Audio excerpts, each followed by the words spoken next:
I'm Megan Skidmore. For 2.5 years, I have been talking about evolving faith journeys. I started to tire of the heaviness of this focus. I had the clear message come through. It is time for Beyond the Shadow of Doubt podcast to evolve into Living Beyond the Shadow of Doubt podcast. With the same vulnerability and unapologetic authenticity, I will be focusing on the joy in this journey, the life and the living that comes on the other side of maybe, on the other side of what's possible. I want to talk about claiming spiritual sovereignty and becoming your own captain of your vessel. Let's celebrate releasing what no longer aligns for you and connecting with your higher power and honor expanding your energy field to make room for all things new.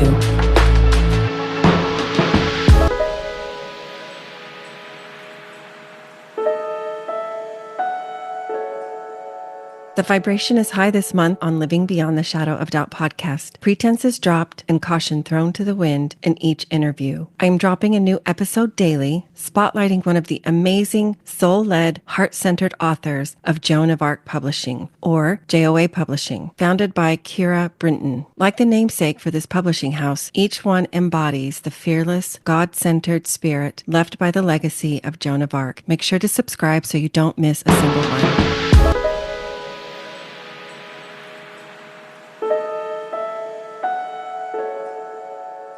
Welcome to the grand finale of this month-long JOA book club that I have been doing for February. I have had so much fun and gotten so much insight from talking with each of these amazing individuals who are connected to Joan of Arc Publishing and the Mosaic Network. And today I have Glenn Lovelace with me. Welcome, Glenn, and thank you so much for coming on.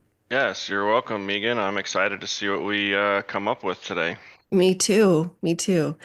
Not only are you bringing up the rear, you are the only male individual that I have interviewed for this podcast drop. And I am excited for the insight that you're going to bring to this discussion, bring to the table. So without further ado, Glenn, can you take a minute and introduce yourself to our listeners? Yeah, for sure. So I just turned 43 a couple days ago. So I 43, been married a little over 20 years. And I can't believe I'm saying this, but we have 7 kids. I can't either. Oh my gosh, we are in the thick of it right now. We have 5 boys, 2 girls, teenagers, 16, all the way down to 8 or 9-month-old little girl. And Oh my goodness. yeah, it's been a really wild ride of just kind of submitting to life and what it hands out to you, and then trying to make the most of it and enjoy all the bends and twists and curves and crashes and everything. So my coaching started in 2008. I was selling things online in college, and I had some high school buddies reach out to me, and they're like, "Hey, we're starting this coaching business for online business owners, and we know you make money online. Why don't you come show us what you're doing, and we'll teach you what we're doing, and we'll get this thing going." And so I've coached probably close to 4,000 people since. Wow. And I've had all kinds of jobs in between. And I mean, I've lost a house to a short sale and a lawsuit, and that was really tough. I lost that coaching career for a whole year, and I was kind of making ends meet. And between those two things, and then just arguing with my wife a lot and being personally inadequate for marriage and communication and all that, I actually found a gun in my hand in 2013. And the dark truth there was I wanted to hurt myself and hurt my wife in the process by hurting myself. And it was just a crazy, dark realization. But probably like a lot of your listeners, we try to own our little truths and try to process and work through them and take accountability for the weird places we find ourselves in. And so that was going to be my secret till I died. I was never going to tell anybody about my dark moment, but I did survive it. And it was my kids that really helped me overcome that experience. I decided to be selfish is how I decided life was going to be, by just taking care of myself. And what that meant was going back to the gym and putting a lot of time in there. And then in 2017, I won $100,000 doing this crazy dad bod contest with bodybuilding.com. And out of like 60,000 people, I was their overall winner of choice. And that was a wild experience. And after that, I'm giving you all the short, condensed version, but I'll be quick about it. But after I won that contest, I had this crazy thought that, hey, I guess that's the best thing I'm ever going to do. And I kind of slipped into this pressure phase, or you could even call it a little bit of depression, right? Like, what am I going to do now? Like, the party's over, the money is spent. And I was watching a Tony Robbins documentary, Not Your Guru. Have you seen that, by the way, on I have Netflix? I haven't. I will go check it out though. Yeah, I was not a Tony Robbins fan at the time. In fact, I made fun of life coaching. Like, I was like, I was like Saul to the Christians, just like persecuting life coaches and making fun of it and all the things. But I I was don't looking think you're for, alone in that, Glenn. yeah, no, for sure. You Anything know, new is met with skepticism often. I did. I did. yeah, life coaches are weird. Like they think Right. everything's happening for them. It's like their Right. positivity is disgusting, right? So I'm very against life coaches and just think it's silly and not needed. But I'm also looking for something. I need something to stretch my vision. I watched this documentary on Netflix and I was mind blown by this character, Tony Robbins. And if you rewind a few years, Jim Carrey came out with a movie called Yes Man. Did you ever see Uh-huh. that movie? Yeah. And in my opinion, that movie's making fun of Tony Robbins. But but in the movie, Jim Carrey's life starts to change because he's saying yes to life. And it has a really good meaning and I was like that's pretty cool. So I run across Tony Robbins Mm. and he's just having such a massive impact on these people in the audience at one of his events within a couple of minutes. And I'm just like, I'm basically seeing myself or parts of myself in all of these people who are struggling. And at one point, he starts coaching a couple, and the power dynamic in the couple had kind of switched. And for this couple, it was out of balance. And this man basically forgot who he was. And I really related that to myself because I was Mm. saying yes to my wife when I should have been saying, well, I don't know, this is kind of my opinion. But I was so out of touch with who I was and I didn't know how to communicate or feel my feelings, let alone communicate how I was feeling. And I just saw myself in this couple. Anyway, Tony Robbins eventually says, heal the boy and the man will emerge. Mm-hmm. And I just started sobbing. And I was like, I don't know what that means, but I guess that's what I need to figure out next. So I started coaching people on their health and their fitness right after winning that contest. Mm-hmm. That turned into a side business. And then Minda, you know, Yeah. Minda Pacheco and my wife were like, hey, you should really go to the life coach school. And I'm like, isn't that a school for life coaches and women? And they're like, yeah, you'd be great. And I'm like, no, no, no. And eventually I said yes. So in 2019, I certified with life coach school. We're getting really close to the end here. And I started using what I learned at life coach school with my business clients and with my physical health journey clients. Yeah. And all of a sudden, I started discovering a whole nother problem that I felt I could have an impact on. And it was like seeing all these powerful women do their work through therapy, coaching, personal development. And then they were starting to have struggles in their marriage where their husband was seemingly on the couch of comfort, not really willing to change and rise to the occasion with their wife. And I felt like men were getting ultimatums that Mm. they didn't understand. They didn't understand how to change and they felt threatened by it. They felt left behind. They started having their own resentments towards coaching or towards their wife. And I wanted to be like, guys, you are the lucky one. Like your wife is willing to take ownership of her part, but she also wants you to get uncomfortable with her and connect with her on these new levels. And if you don't, I'm really fearful that your relationships are going to end or that you're going to keep living this roommate house. Let's just Mhm. pretend to do life together. And I was like, man, I could really have an impact in this space as well. And so my coaching business has evolved. And then I met Kira at one of Minda's events, and I met you there too. I think that was the first time we had met, right? I Maybe. think you and I met at Fearless in Oh, Dallas year before. okay, you're right. That is. Yeah. But I met Kira, Yeah. and I tell this funny story about Kira because she came up to me and put her hand on my man boob and was like, dude, I need to know the man behind this heart. And her and I, kind of did the Kira thing and we channeled the book. And the book, ironically, is tied back to this Tony Robbins Mm-hmm. documentary. And my book title is Heal the Boy and Forge the Man. So the idea behind the book is that we can, as men, do a lot of this healing work and we can still feel manly about it. We can still feel confident despite these feelings that we're so unwilling or not so sure of ourselves to open up those doors, because it feels very weak to cry. It feels very weak to be sad and to mourn and to realize that we have feelings towards all the things in life. And some of us have big things to heal over, and some of us have seemingly small things, but they were big things when they happened, and we just have to make peace with it. So the book is written for men. The subtitle is something like "For Men Who Have Never Been Men Before." Oh, And wow. Wow. and the background to that is when my dad and I would argue and I was trying to become a lion and I'm still living in his house, and so we're butting heads over just typical teenager dad stuff, right? Yeah. And, maybe my dad wouldn't behave in a way that he was proud of. And so we would come together like any disagreement, and he would try to explain and try to teach me and guide me. But then he would say, "Hey, Glenn, I've never been a dad before."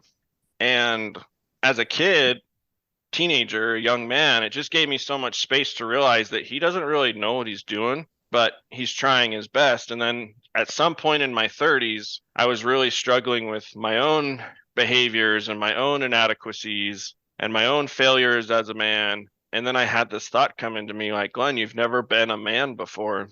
And it just gave me such peace to be like, hey, I've never been a man who has this wife with all this dynamic energy. I've never been a man with 7 kids before.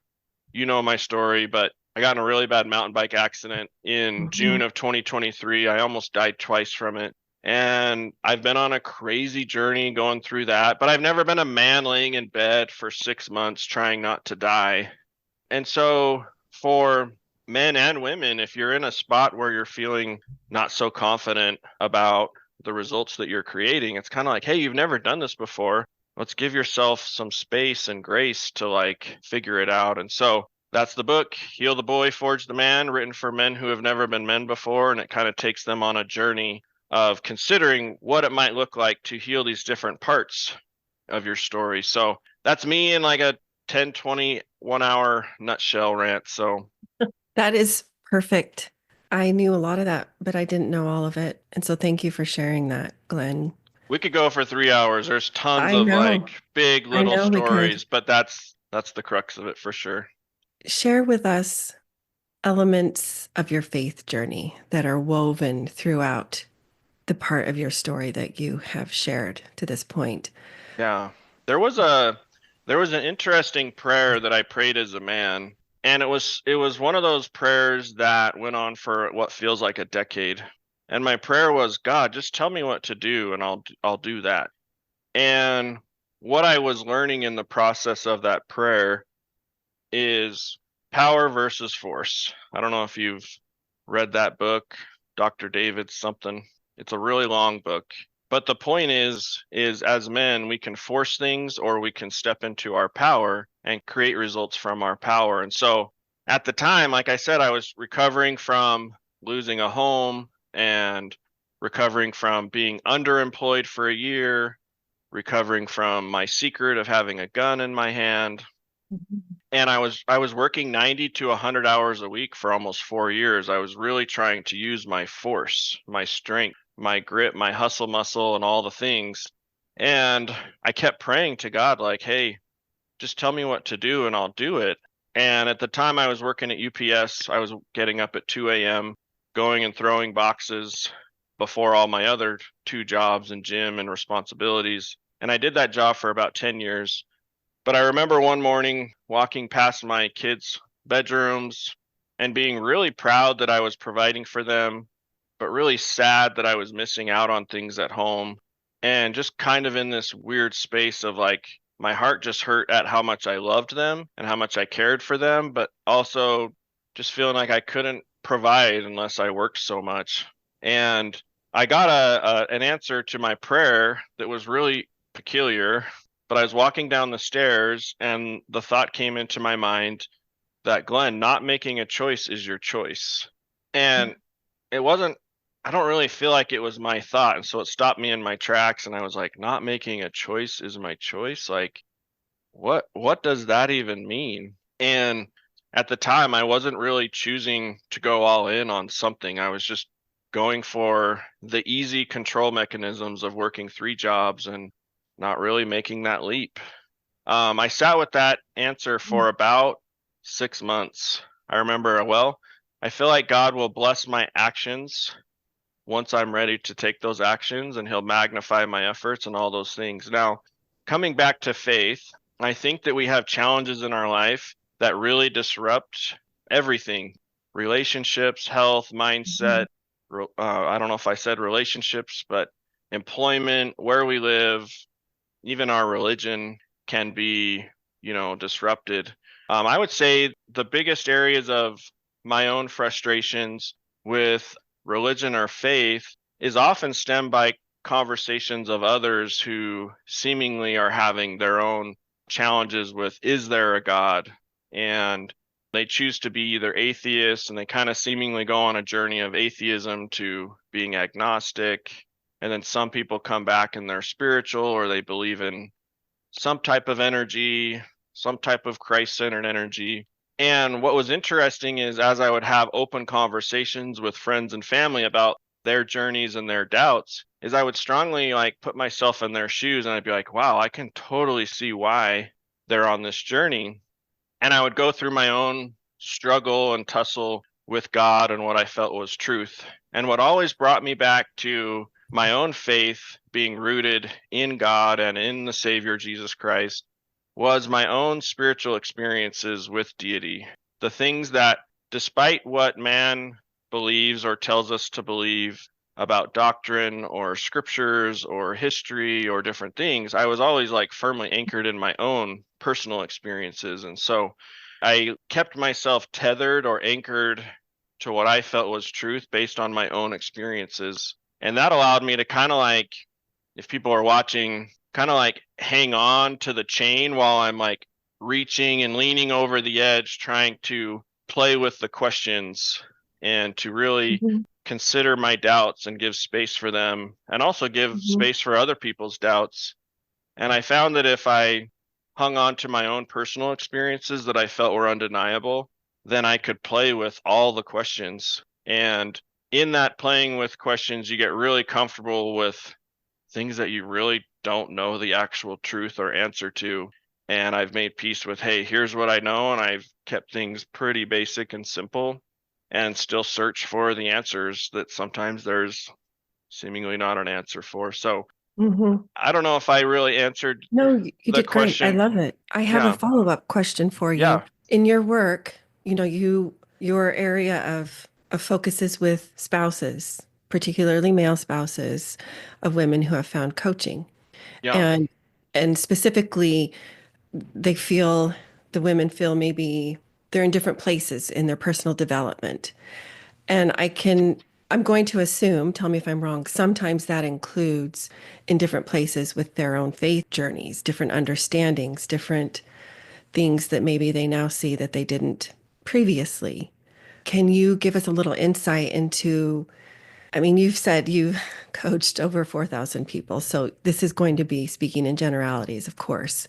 for But sure. can you give us some insight into how you work with that client in, we could say, maybe a mixed faith marriage, or just in a marriage or a relationship where it's distinctly they're in different places? Yeah, for sure. I think when I'm coaching with couples, I always try to bounce back and forth with what their current reality is. And what I mean by that is what's emotionally charged. Like what's really hard to like see through the fog of. And so one of my strengths is comparing that to something else that they're already grounded in. Mm, So whether it's faith or the marriage itself or a business or hiring and firing employees or their own personal health journey, I try to find out where they are grounded and firm, and then build bridges back and forth.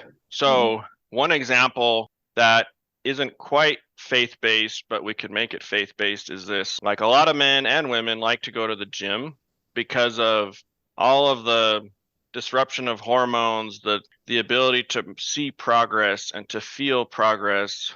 And it could be argued that all of us have control over what we do with our bodies and what we eat. Whereas in marriage, it's kind of tricky because we're dealing with someone else's choice. Like, they're adults, they can technically do what they want. And so what's really cool to see is we go into the gym knowing it's going to hurt, knowing that the cost of progress is a lot of effort and a lot of rest and a lot of repair and a lot of learning and all the things. But we won't necessarily go into these other areas of our life because it's too painful. So one of the things we can build a bridge to is, what if our conversations with our spouse that we might call arguments, or we might call them difficult conversations. I like to call them truthful conversations because it really gives a better label to it. But what if we looked at these situations with our spouse that are really hard, like going into the gym? What if we had a gym bag and rules and protocols on how we argue, just like we have with our businesses and our jobs? When it comes to something like faith-based challenges in a marriage, if you have rules by which you argue, I call it tribal language, then you can navigate anything. You really can. But if you're trying to establish tribal language while you're in the heat of the discussion, while you're in the fire of that challenge, it's going to be really, really hard to sort through it because there's no foundation for communication, commitments, trust.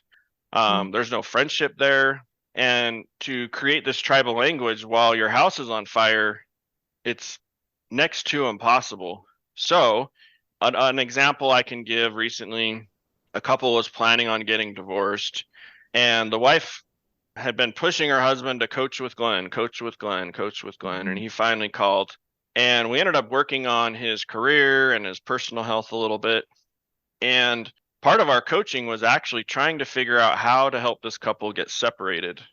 And what was really crazy is they got unified around two goals: how to get separated in their finances and how to really take care of these kids.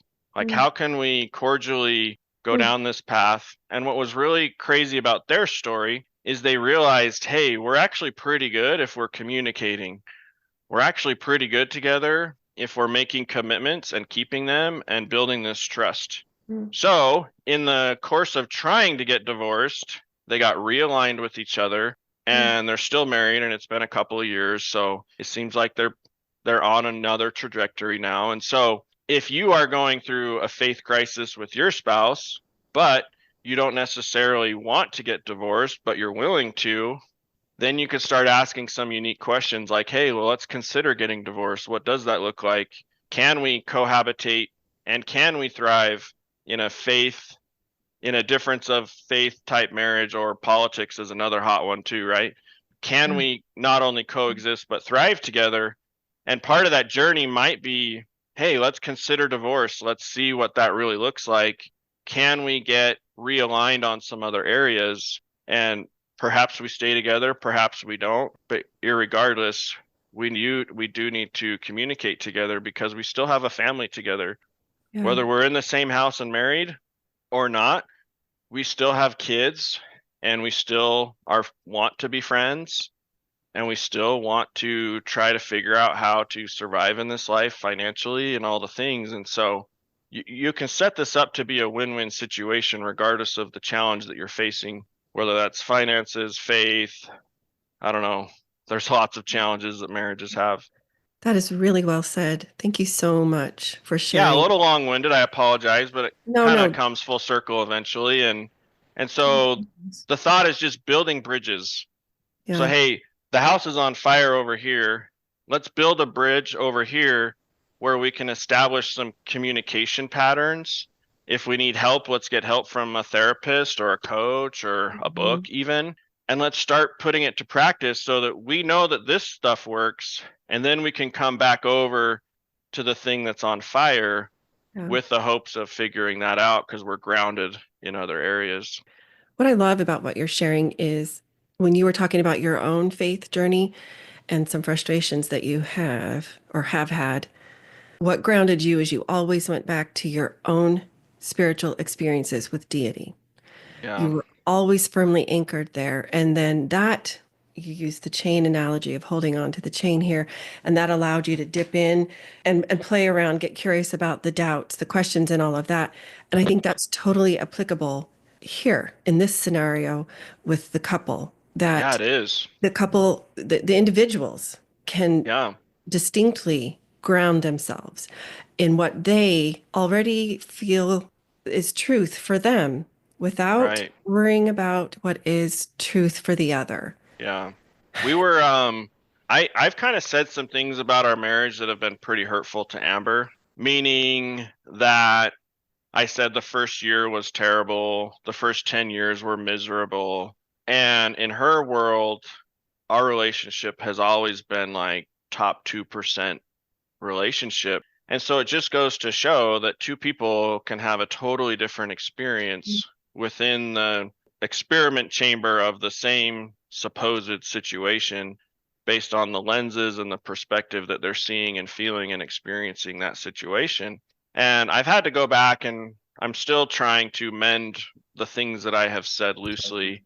There were a lot of beautiful parts to our marriage. I wouldn't have stayed if it Yeah. wasn't good and great. It was just so hard emotionally. I was so inadequate in my communication and Mhm. inability, and I'm still working on a lot of that. But I was tethered to why I married her. So just like with God and faith, I've had my personal experiences and my experiences with Amber in our courting, engagement, and other things. Like I am just so anchored in several experiences where it's like I undeniably chose to marry her for all of these reasons. And so, despite all this other stuff that's chaotic and hurtful and creates lots of doubt, and I'm playing with all this messy thought stuff, I can always come back to, well, here's where I'm grounded in my marriage. And it allows me to play in the space of choosing my marriage every day rather than wondering, well, in the next argument, am I going to be, well, this is so hard for me. I bet we get divorced.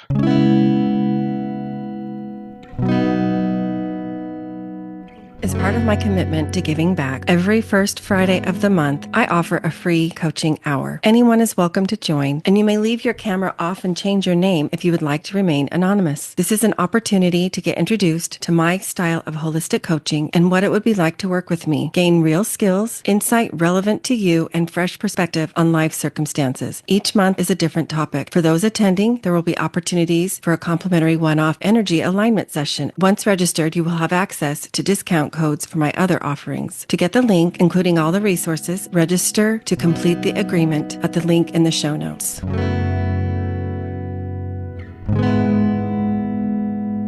And consider my anchors. So Mm-hmm. it's kind of that, I mean, I'm LDS, Latter-day Saint, Church of Jesus Christ, Latter-day Saint. And one of the famous talks is called Doubt Your Doubts. And Yeah. it's a powerful thought, right? Like, hey, you know, we can get on a trajectory and find all this evidence for our doubts, but can we give equal airtime to then doubt those doubts? And it's really fun to do that in politics.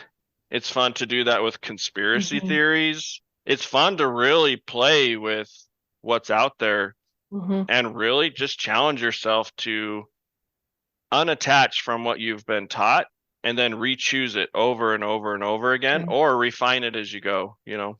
I think there's so much power to engaging in that practice Yeah. of purposely stepping back from our beliefs, from things that in some ways we might even see as absolutes, right? Yeah. Yeah. Unchallengeable truths or something.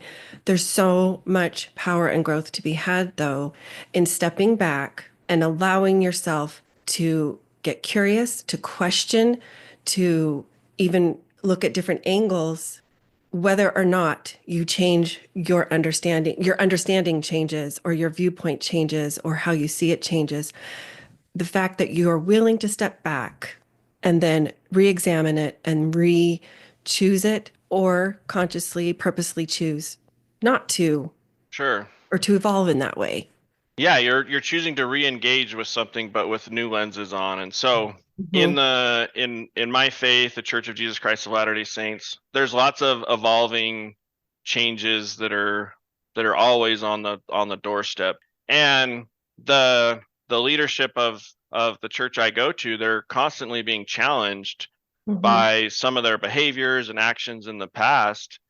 And it's really easy to just go along to get along. And it's really easy to Yeah. not challenge the box that we've been put in. And for my terminology, I call it church culture versus the gospel of Jesus Christ versus the church.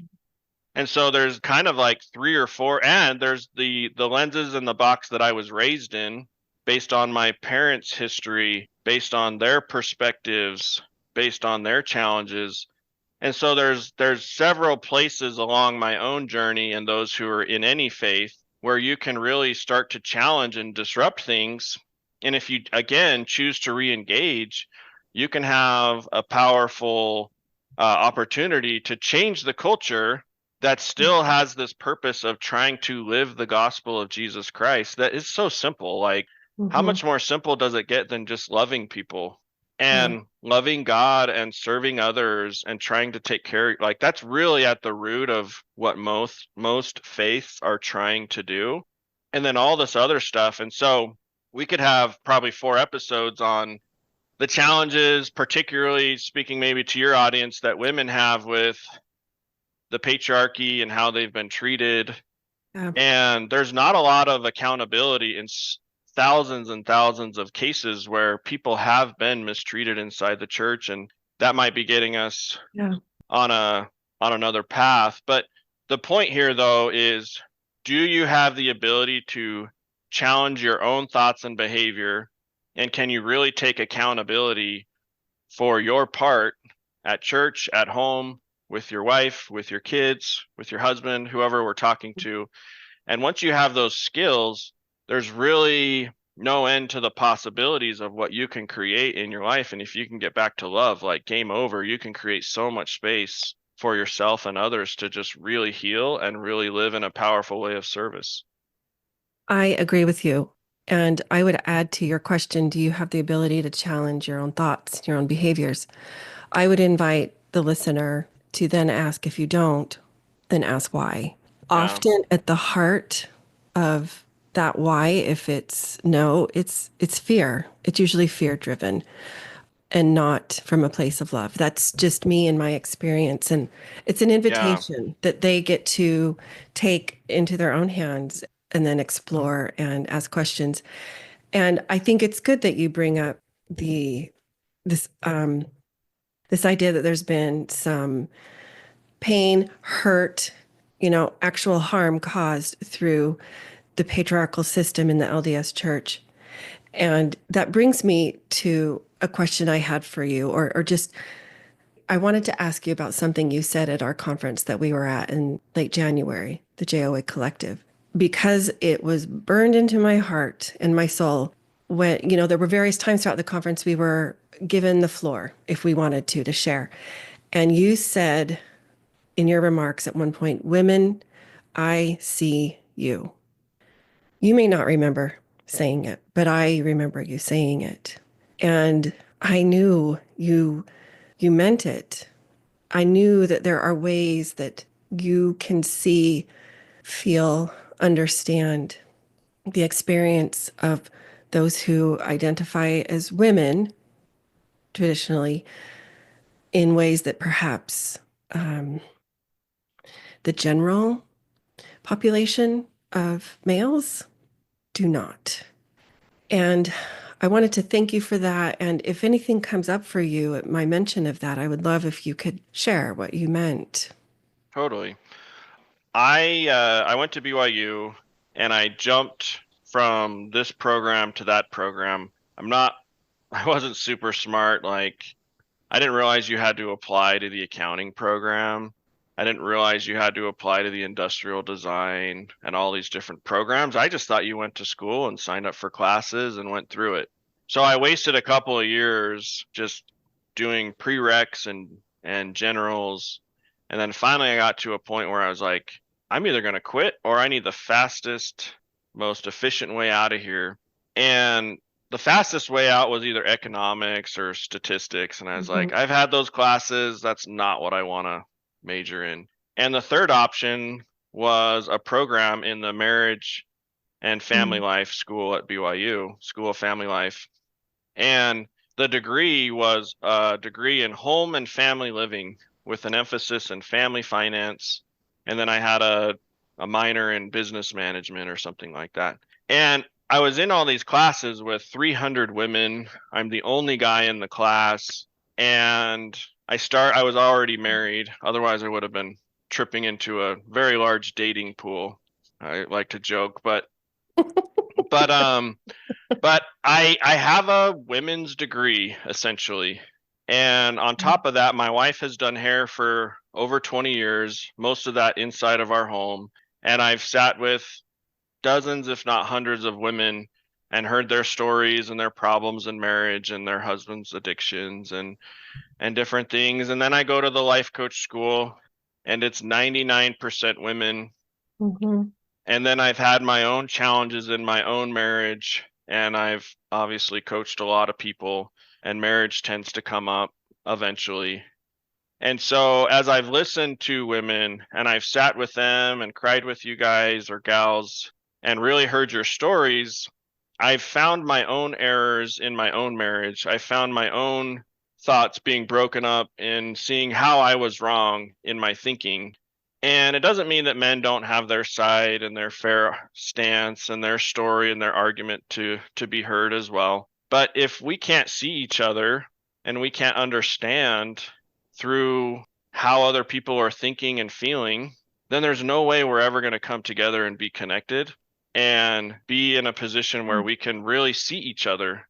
And so when I've said, hey, gals, I really see you, I'm literally thinking about hundreds of women that I have Wow. sat with and listened to and been in seminars with and really heard how we as men knowingly and unknowingly have caused a lot of harm and a lot of confusion. And a lot of it comes back to our own unwillingness to feel our feelings and our own inadequacy to then communicate how we're feeling. It's really challenging for us as men to be vulnerable until we realize that, hey, we're at a conference with a bunch of dudes. One guy gets up there with the courage to be vulnerable, and then 100 guys will be like, man, I've been there too. I've felt that Mm. too. And so if one guy can be vulnerable and be courageous, but do it in a manly way, whatever that means, then all of a sudden other men are like, hey, these feelings things, if I'm willing to feel my feelings, it actually helps me in my business. It actually helps me in all this external validation that I'm changing. I can actually get better results in my life,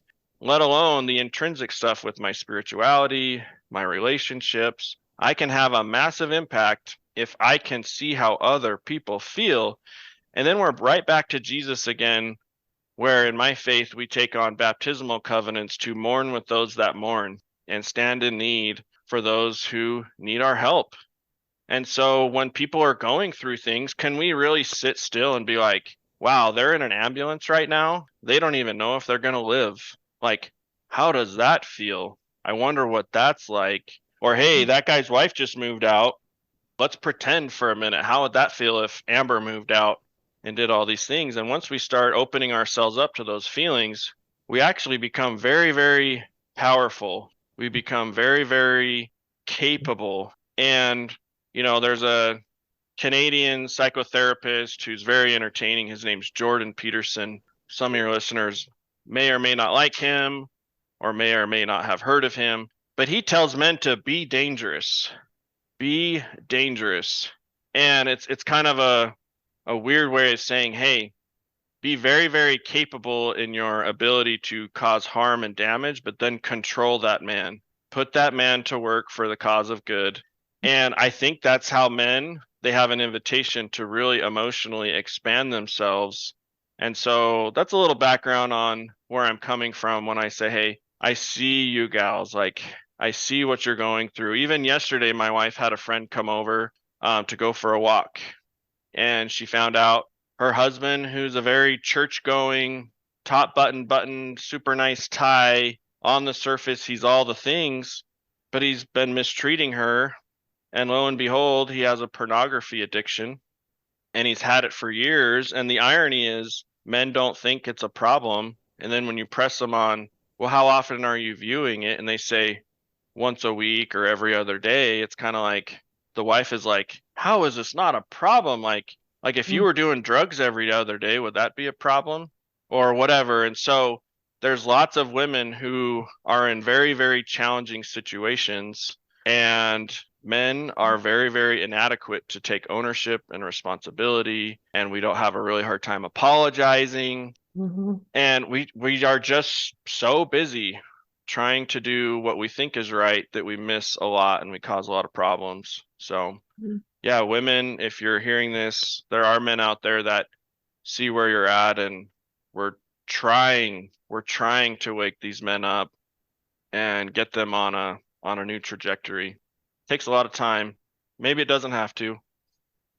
I'm so grateful that you are in this space, Glenn, and you are offering your counsel, your wisdom, your insight. I know it is needed. You mentioned when you were talking about your college years, your college Yeah, experience, not that you're looking for a debate, and take this with a grain of salt. You said, I'm not very smart. You were mentioning the different programs that you yeah. started in and then moved to. I would contest that because I believe there are many ways of knowing. There are many types of intelligences, not just academic.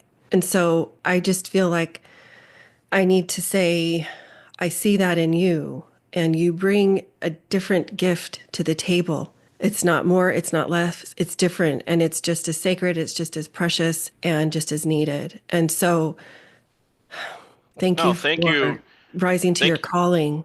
Yeah, thank you for stopping. There are some funny stories behind I wasn't very smart, and in Yeah, that era I got accepted to BYU Hawaii, and I didn't know how to get to Hawaii, so I didn't go. And some that's really cute awesome.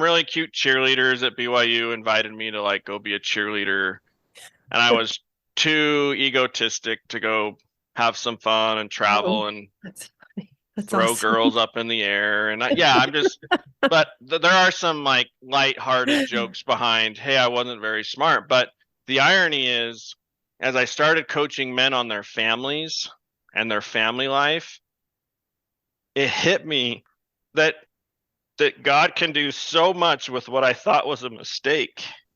He's like, Glenn, you made the right choice to go to the School of Family Life at BYU, even though you didn't think you were on the right path. And so I was just so humbled. I remember I pointed to God and I'm like, you're a funny dude. Like, you're hilarious. Like, you made what I thought was a mistake and quitting and selling myself short.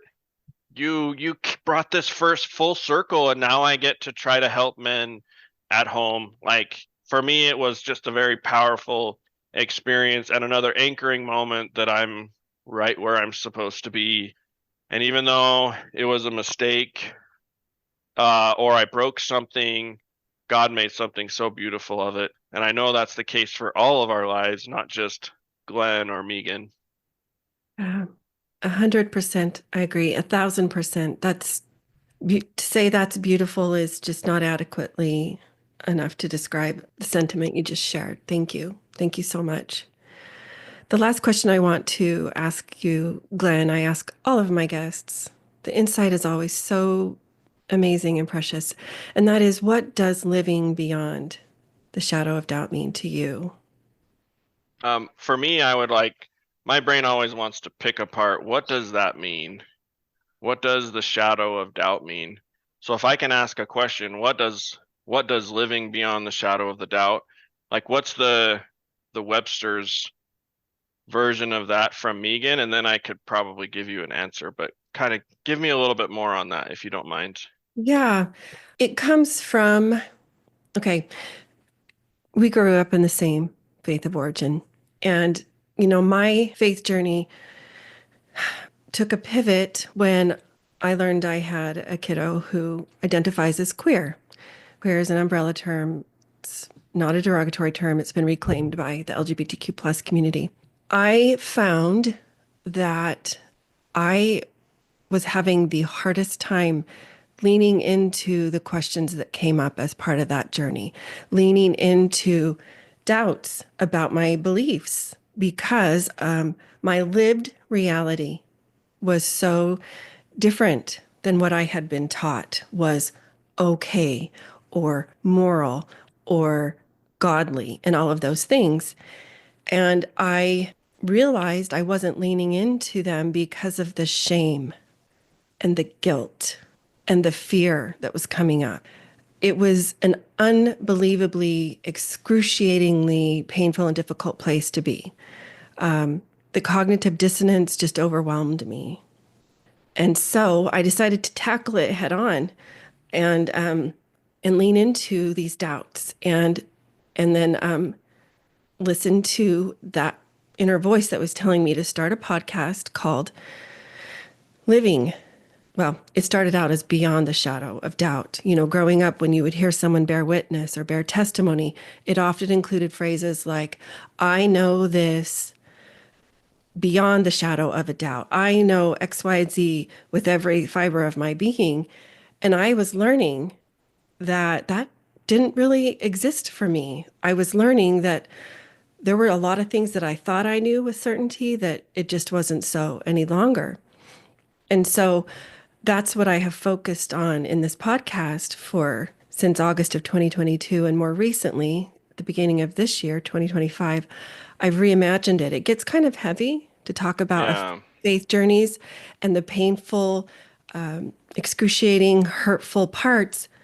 And it's not that I don't talk about those anymore, but I have come to learn for myself there's a lot of joy and a lot of living to be had on the other side of leaning into uncertainty, leaning into the unknown, into allowing the doubts, allowing the questions to come up and and then leaning into and learning to trust that inner voice, capital I, capital V. Yeah. I love your response. And as you were talking, I think our culture tells us that we shouldn't have doubt. Yeah. And this quote really means like, what's on the other side of doubt? And so for me, my answer is, what does living beyond the shadow of doubt look like? And this is a new thought for me, so kind of excited to hear what I say next, to be honest. But Okay, good. but the thought here is we are humans and we feel those lower vibrating emotions of shame, of guilt, of fear, of apathy, of depression, of pride, and anything below that 200 hertz is considered pretty low vibration. And so I think for me, my response is don't make decisions when you're in a state of low vibrating emotions. Now, doubt is going to generally come about when we're in those Mhm. feelings. So let's learn how to wrestle with those feelings. Let's learn how to tussle and fight with them. But then let's also not make decisions from negative emotions as much as we possibly can. This little light behind me says one day, one life. Yeah.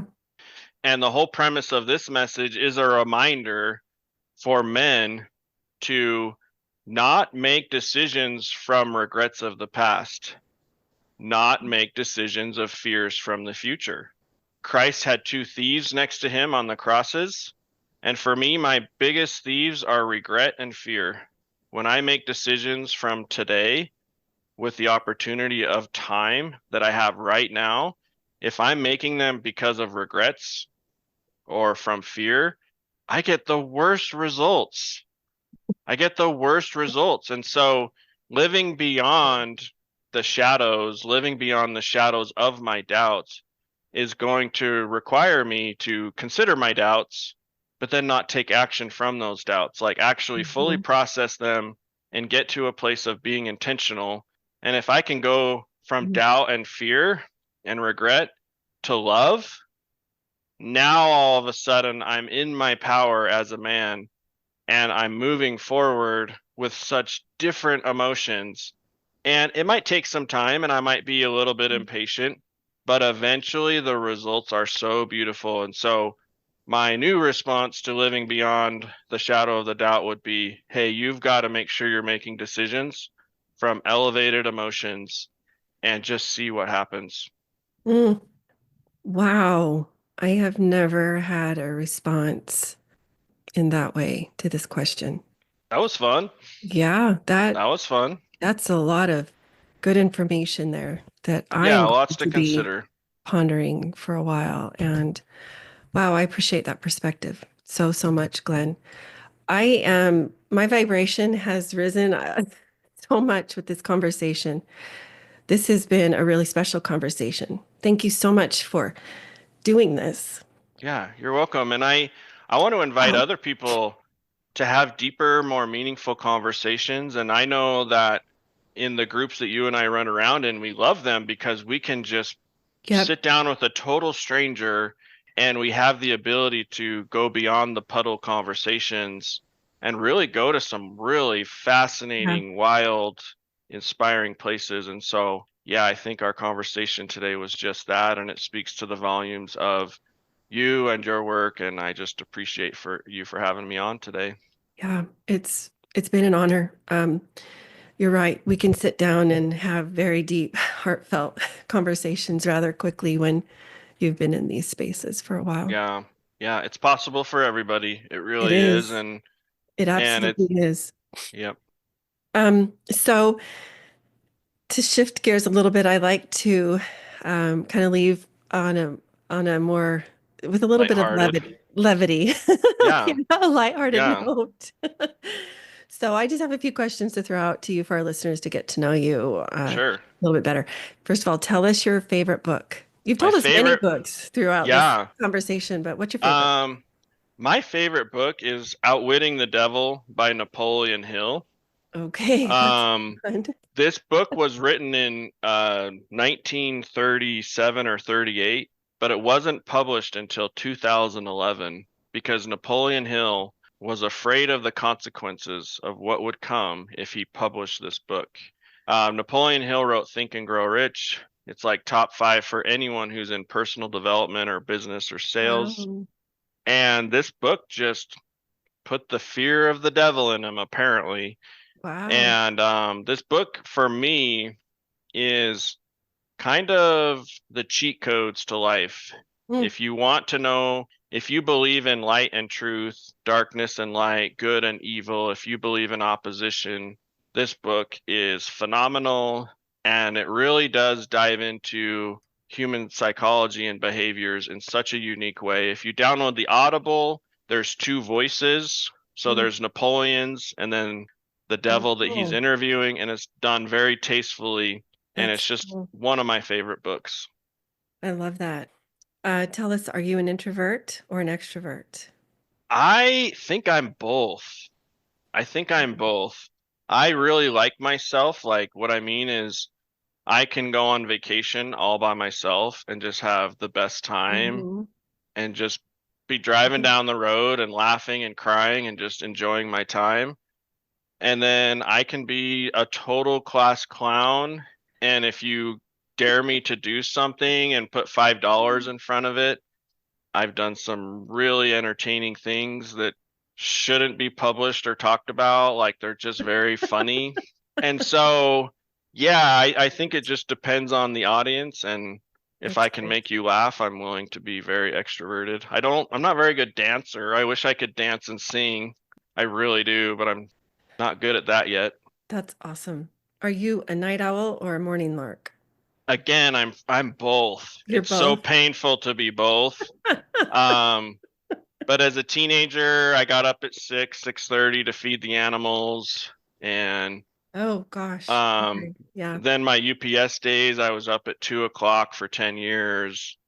Wow. Yeah. And I You're like kind of to get up early when things are quiet, and I like to stay up late. And now I have an addiction to caffeine. So we'll work on that. But I'm learning to love rest and sleep. It's hard though. Tell us your favorite artist. Favorite artist, You like choose. You like choose. drawing. So your listeners are going to think I'm annoying and ridiculous, but it probably just depends on my mood. Like, I really love to use music based on what I need or what I want.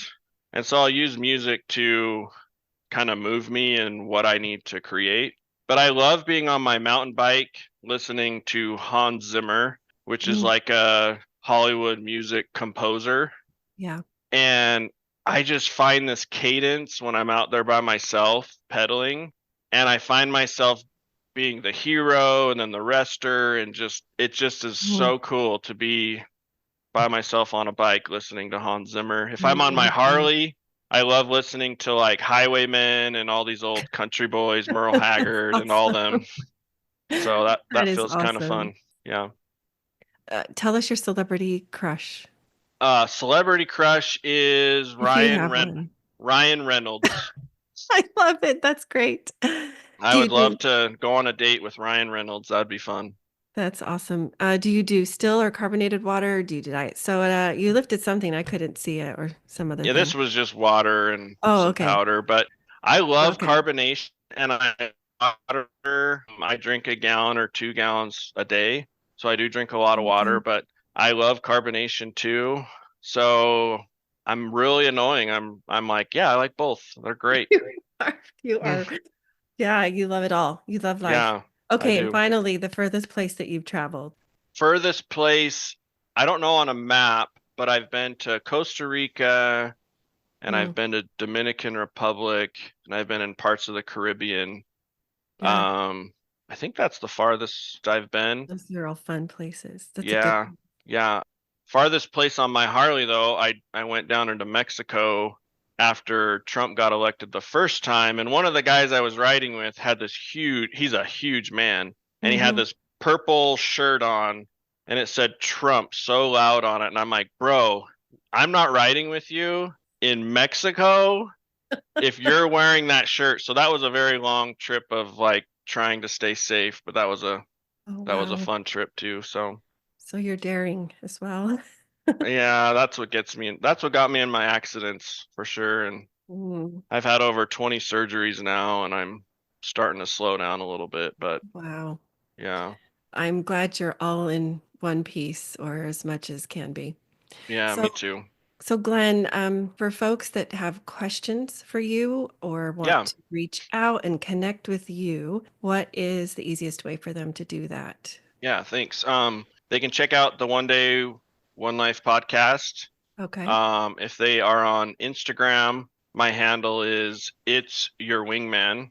They can also go to glennlovelace.com. They can schedule a call. I really try to, I guess I have a phone number they could text to.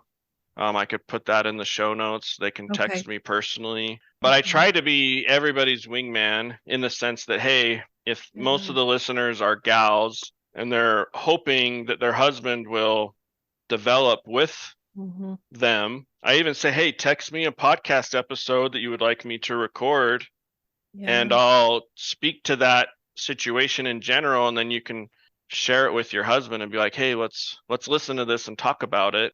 And so I'm here to help and serve and whatever that looks like. So Instagram, the website, and the podcast are all easy places to reach me. That's great. I will leave that in the show notes. Glenn, it has been such a deeply moving, wonderful conversation today. Thank you so much. You're welcome. Thanks for having me, and we'll be in touch. Yes, we will. Writer, teacher, author, Mormon scholar, and founder of Dialogue Journal, Eugene England said, "My faith encourages my curiosity and awe. It thrusts me out into relationship with all creation and encourages me to enter into dialogue." As a proud member of the Dialogue Podcast Network, my hope is that Living Beyond the Shadow of Doubt podcast is an extension of that vision.